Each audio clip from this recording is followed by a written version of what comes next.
Matthew Sposa het vandag weer kaalvuis onder die regering en veral die ANC-leierskap geklim oor die stand van Suid-Afrika se ekonomie. Hy het 'n gehoor van kleinsakeondernemings gemaan dat korrupsie en staatskaping van die grootste struikelblokke is om werkloosheid in die land te pak.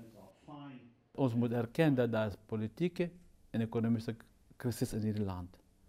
Ons het nie leierskap op politieke vlak wat ons kan vertrouwen nie. Onze economie gaan af elke dag. Ons het 2 downgrades gekry. Dat is zeker die derde wat ons in die oor kyk. Ons moet versigtig wees met hoe onze economie groeit. Ons moet ons één economie aantrekkelijk maken voor die wereld om hier zo te komen beleid. Op die ogenblik is het teenoorgesteld. Geld loopt in biljoens elke dag. Terwijl van die onzekerheid in ons omgeving. Volgens Sposa, wat homself as ANC-presidentskandidaat beskikbaar gestel het, staan Zuma en die huidige regering in die pad van ekonomiese groei. Hy sê die ANC se onlangse beleidskongres was doelloos en het niks opgelewer om aan werkloosheid aandag te gee nie. Het is klaar en partij oor die kleur van geld. Geld is kleurloos. Geld is rasseloos. Maar ons het 6 dagen gespendeerd op partij met elkaar. Dat is andere mensen wat nog aangaan met die partijrij. In plaats van white monopoly capital en monopoly capital.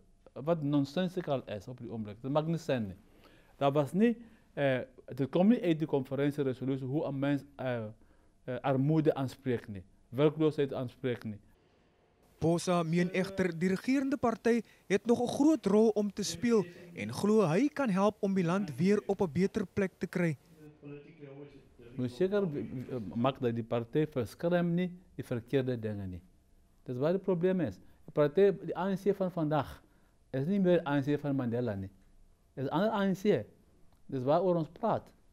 Dat is groot corruptie in die partij zelf, voor je praat van de regering. Ons moet hem schoonmaken. Dan kan onze regering ook schoonmaken. Ons zoeken een nieuwe ANC met nieuwe richting. Sposa het ook in die bres getree vir ANC-LP Makosi Khoza, wat tans in die spervuur is oor haar kritiese uitlatings teenoor die party en veral Jacob Zuma. Makosi is, volgens mijn mening, een van die ANC.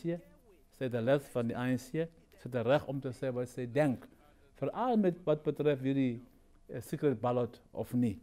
Ze heeft het recht om te zeggen wat zij denkt. En ze heeft het recht om haar eigen conscience te volgen.